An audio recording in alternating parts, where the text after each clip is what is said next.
Hello दोस्तों, this is Jai Kishan. Welcome to my YouTube channel education career point.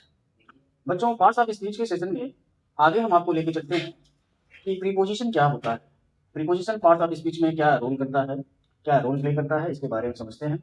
सबसे पहले हम आते हैं डेफिनेशन से। डेफिनेशन है प्रीपोजिशन का, a preposition is a word placed before noun or pronoun. तो सबसे पहली बात है कि प्रीपोजिशन एक ऐसा शब्द है जो रखा जाता है या लिखा जाता है किसी नाउन या प्रोनाउन के पहले। इतनी बात समझ में आई? यानी ये आएगा किसी नाउन या प्रोनाउन के पहले। To show relation to the another word, यानी नाउन और प्रोनाउन के पहले आकर के उसका रिलेशन किसी दूसरे वर्ड के साथ दिखाता है। सेंटेंस में प्रीपोजिशन किसी नाउन या प्रोनाउन के पहले आता है और उसका रिलेशन किसी दूसरे वर्ड के साथ दिखाता है। एग्जाम्पल देखते हैं। एग्जाम्पल से आपको और क्लैरिफाई हो जाएगा और स्पष्ट हो जाएगा कि किस तरह से प्रीपोजिशन काम करता है। देखिए, the book is on the table, यानी कोई बुक है वो टेबल पर। मान लीजिए ये एक टेबल है और इस टेबल के ऊपर बुक पड़ी हुई है, ये बुक यानी आया है। देखिए, ऑन आया है, ऑन प्रीपोजिशन है और ये टेबल के पहले आया है। टेबल शब्द एक नाउन है, यानी इस नाउन के पहले आ करके इसका रिलेशन इस बुक के साथ बता रहा है। यानी ये जो बुक और टेबल का एक पोजीशन बता रहा है कि जो बुक है वो कहां पर है, तो ये टेबल के ऊपर।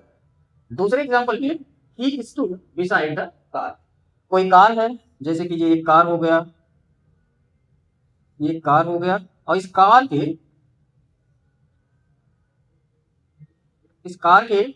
बिसाइड है, बिसाइड मतलब बगल में कोई व्यक्ति यहाँ पर खड़ा है। यानी कोई व्यक्ति है जो कार के बगल में खड़ा है, तो कार और व्यक्ति का जो है एक रिलेशन बता रहा है, वो कौन? बिसाइड बता रहा है। यानी किस पोजीशन पर ये व्यक्ति है, ये कार के बगल भी हो सकता है। अगर यहीं पे हम कर दें कि he stood before the car, तो वो कार के पहले इसकी पोजीशन हो जाएगी। अगर यहीं पे हम बिहाइंड लिख दें तो इस व्यक्ति का पोजीशन उस कार के पीछे हो जाएगा, है ना। तो ये जो है, जो प्रीपोजिशन है वो किसी नाउन या प्रोनाउन के पहले आकर के उसका रिलेशन दूसरे के साथ बताता है, दूसरे वर्ड के साथ। थर्ड वाला एग्जांपल है we drove through the tunnel.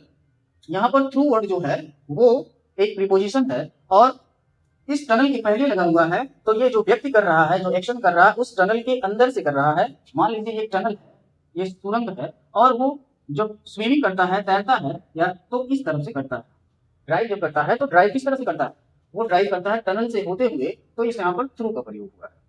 Preposition कई तरह के होते हैं। सिंपल प्रीपोजिशन होते हैं, एग्जांपल देख लेते हैं, जैसे कि in, out, before, at, on, into, besides, etc.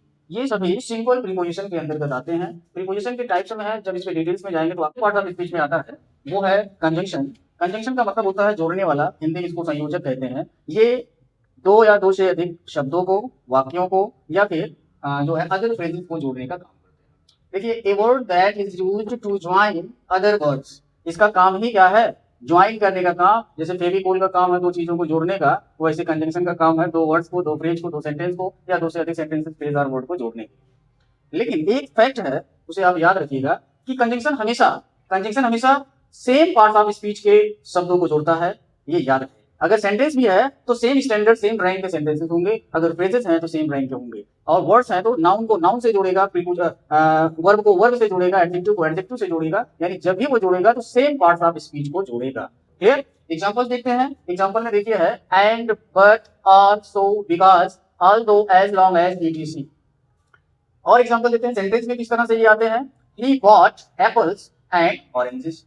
यहाँ पर एंड वर्ड जो है एक कंजंक्शन है और ये दो वर्ड्स एप्पल्स और ऑरेंजेस को जोड़ रहा है। देखिए, ये भी प्लूरल में है, ये भी प्लूरल में है, ये भी नाउन है और ये भी नाउन है, तो दो नाउन को जोड़ रहा है और दो नाउन दोनों प्लूरल ही है।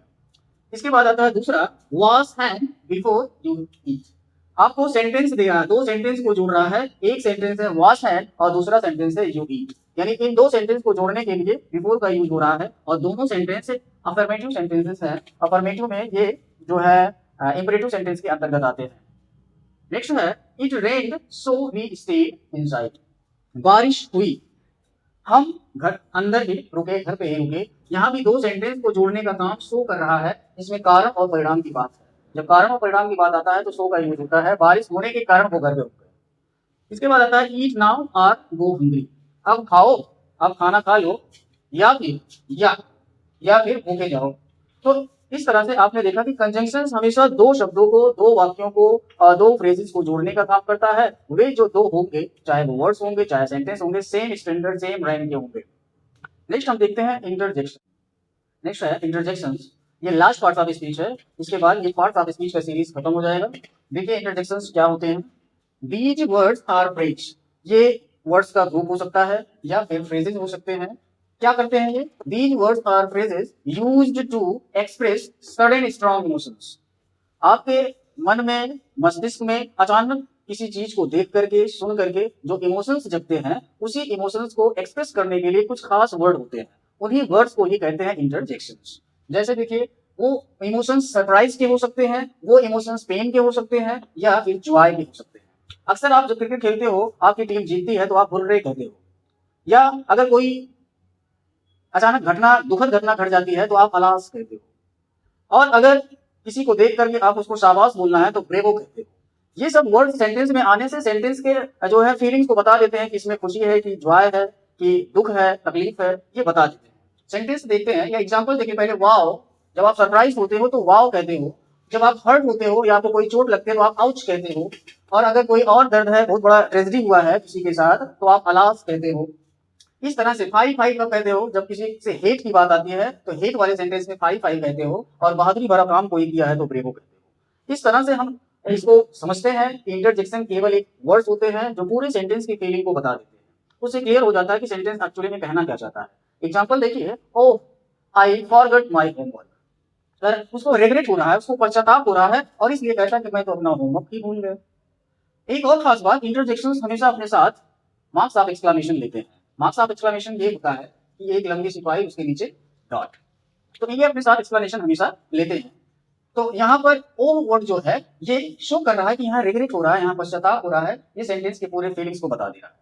Alas we failed the exam, यहाँ पे अलास शब्द दुख को व्यक्त कर रहा है कि हम तो एग्जाम में फेल हो गए। तो यहाँ अलास शब्द और यहाँ पे ओ शब्द, ये दोनों ही इंटरजेक्शंस।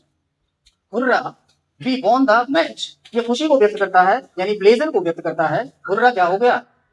हुर्रा हो गया इंटरजेक्शन। इसके बाद आउच, इट्स हर्ट। मान लीजिए कोई चीज आप हाथ में लिए थे या पैर में जूते पहने हो और उससे चुभ गया, तो आप कहोगे आउच इट्स हर्ट, यानी ये शो करता है दर्द को। जब दर्द होता है तो आप क्या यूज करते हो? आउच। तो आई होप दोस्तों आपको पूरा पार्ट्स ऑफ स्पीच का जो सीरीज था आज हमने फाइनल कर दिया, उसको फिनिश कर दिया है। अगर आपको कोई डाउट किसी भी पार्ट्स ऑफ स्पीच में रह गई हो तो आप उसको कमेंट करेंगे, मैं उसे दोबारा क्लियर कर दूंगा, और बेहतर क्लास देने के लिए मैं आपके लिए हमेशा तैयार हूँ। धन्यवाद। जाने से पहले मैं आपको एक बार कहना चाहूंगा कि आप मेरे चैनल को सब्सक्राइब करिए, लाइक करिए और अपने दोस्तों तक शेयर करिए। Thank you.